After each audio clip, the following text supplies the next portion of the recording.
Fantastic. Yeah. Great. Okay, so we'll move back to the 70s, the early days of the football league, and Cambridge seem to have done rather better than a lot of folk would have suspected they would once they got into the league. You know, they certainly consolidated and moved. Yeah. Well, we I went to Wembley to see the Chesterfield playoff, and I was there when we beat Wrexham. We had to beat Wrexham. Yes. That night. So there was the Chesterfield game, which was at the old Wembley. Yeah. 1-0. That's right. Yeah. And Dion Dublin. Dion Dublin. I remember. Yes, that's right. Yeah, Dion got it. It's fantastic. That was the first ever playoff final that was held. Is that right? Yes. But It see, was the first year they had introduced it. Right. Oh, I didn't really remember that. I mean, I remember going to Wembley and we won 1-0 and Yeah. they were terrific. And as I say, I remember the game against Wrexham when we got promoted. Yep. That was the last game of the season, I think. It was, and we had to win as well. So you must remember then we'll move forward, and you can remember the John Beck days. You can remember the yes. interesting I mean, days. part of my current disillusionment with football is the fact that I was always convinced that people in power didn't want Cambridge United in the Premiership, and I don't want to finish up like Ian Hislop having, but not liable suit. But I mean, it seemed to me as a supporter, week in and week out, particularly towards the end of the season, that people had made their minds up that they didn't want Cambridge to go into the Premier League, and the London or the national media absolutely crucified Cambridge United. Yeah. And yet today, if you watch, the Stoke City, the old Stoke City under Tony Pulis, who just battled and didn't play pretty football. They don't criticise them now. They just say how they're well organised, they're disciplined, and I think to myself, yeah, but that's Cambridge United under John Beck. They're the old Stoke City side. Nobody likes us, we don't care, sort of thing. But the funny thing about John Beck, I mean, I talked to him quite a few times, and the lengths he would go to get a 1% advantage over the opposition. The vote was just phenomenal. I mean, you had to laugh about the cold tea and the cold showers and the growing the grass in the corner and the quality signs in the corners. Yeah. But at the end of the day, if you look at that Cambridge United side, nearly every one of them finished up in the Premiership. I mean, they were a tremendous side. They're a hell of an outfit. So did you manage to make it to the any of the cup games that?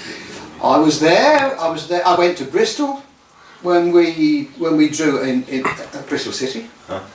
Then I came and we saw a replay when we drew again, and then in those days, a strange decision, then we won the toss for the third game, and it was at the Abbey Stadium, and when we beat them 5-1. I was there when we beat Sheffield Wednesday 4-0 with Ron Atkinson. Couldn't happen to a nicer bloke. Beating Atkinson's Sheffield Wednesday 4-0. I wasn't the greatest fan of Ron Atkinson. Huge fan of John Doherty. I thought John Doherty was the most astute manager we've ever had. Tremendous man. That is a good thing to say, because we've heard on several occasions that he was not only an astute manager, but he was one of the nicest people. Lovely guy. Really, really lovely guy.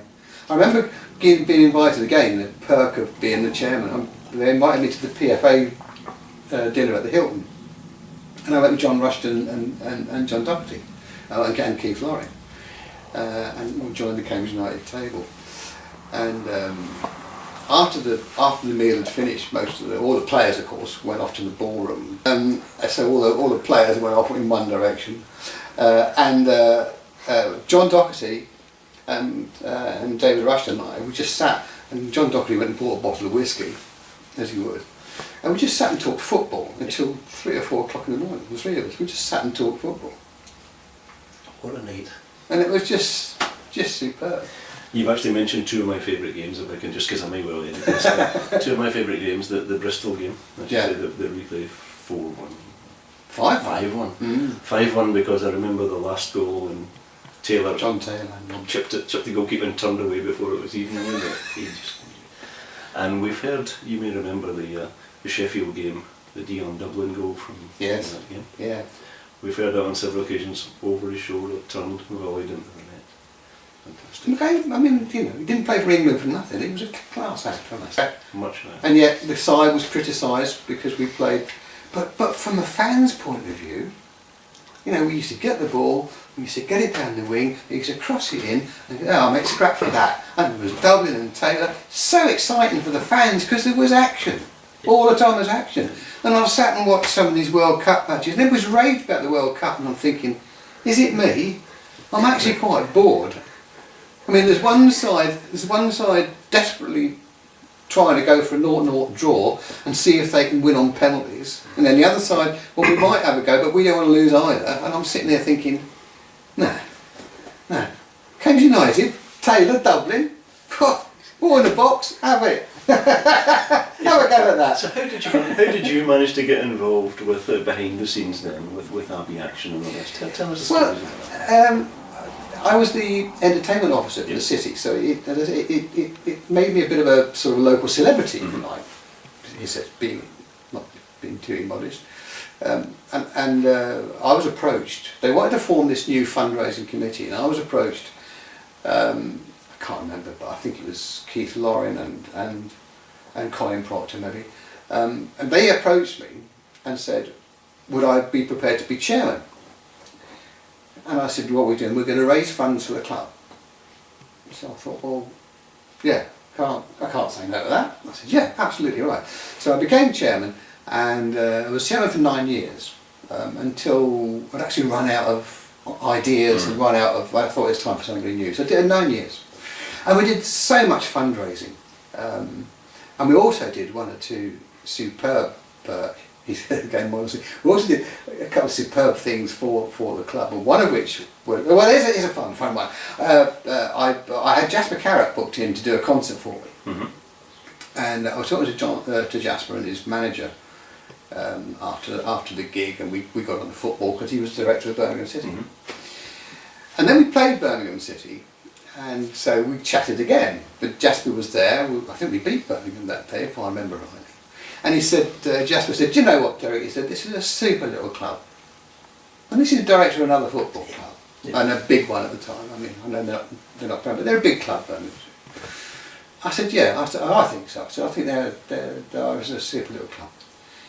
He said, well, I'll tell you what, he said, if there's anything I can ever do for your football club, you ring John, he said, and we'll sort it out. I said, thanks. And about 12 months later maybe, I booked a thing called a Big Top on Midsummer Common in Cambridge. We had the specials on there, we had Ashkenazi with the English Chamber Orchestra, we had, who was it, Cannonball we had. So we did a number of shows in this Big Top. And I thought, this is super. So I phoned up his manager. I said, John, I said, Derek, he said, yeah. I said, no, Jasper said he'd do. I said, how about him doing a fundraising concert in this Big Top for Cambridge United? 10 minutes later, it rings back, yeah, you're on. I said, how much do you want? Doesn't want anything. No expenses, no, nothing. So off we go, and we put it on as the first concert of this series of concerts that we were doing. Pam and I, my wife and I, we sold all the tickets from our house, right? 5,000 tickets, this Big Top. We sold all the tickets from our house so we didn't have to pay box office commission, right? So we sold them all ourselves. And sorted all the lighting, sound, what have you out. And Nick Barraclough, do you know Nick Barraclough? He's a Radio 2 presenter now, but he was a Radio Cambridgeshire presenter at the time also, but he also had a band called the Smooth Operators, Nick Barraclough and the Smooth Operators. So I spoke to Nick and I said, do you want to do a warm-up for me and then we'll put Jasper on? He said, yeah, okay. So we go to do it, and there was a couple of major problems during the day. This Big Top was owned by the Fossett brothers, they're circus people. And I knew his mum and dad because his mum and dad had the Big Top where we had the Royal Ballet on Jesus Green. But the two brothers they'd come to me about this big top thing. Circus big top. And there was going to be 2,000 seats on the floor, all reserved roving seats, and there was going to be 3,000 seats on circus bleachers, you know, the old circus style bleachers round, horseshoe round.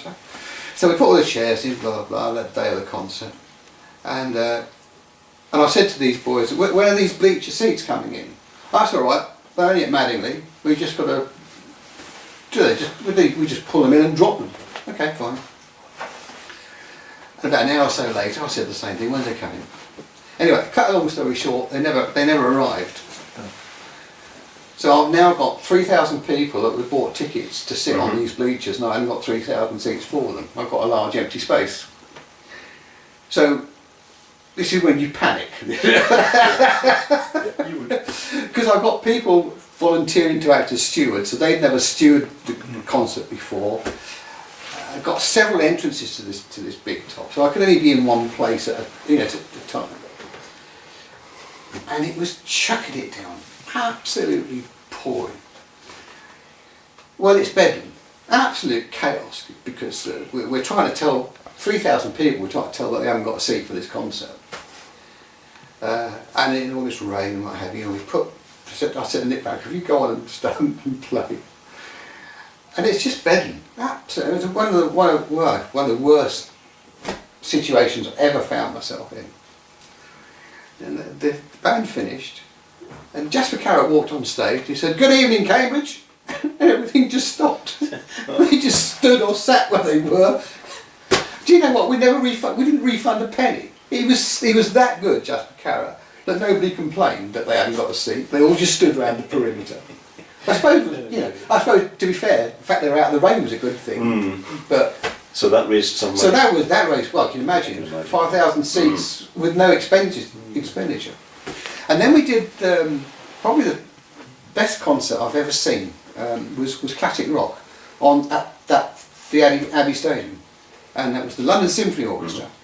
97 musicians in the London Symphony Orchestra, 150 in the choir, and I think 17 rock musicians. And we did classic rock. And they all said it wasn't possible. People in the business said it wasn't possible. And we had a joke that Monday and Wednesday and Friday it was off, and Tuesday and Thursday it was on. It was that we ran into some huge obstacles.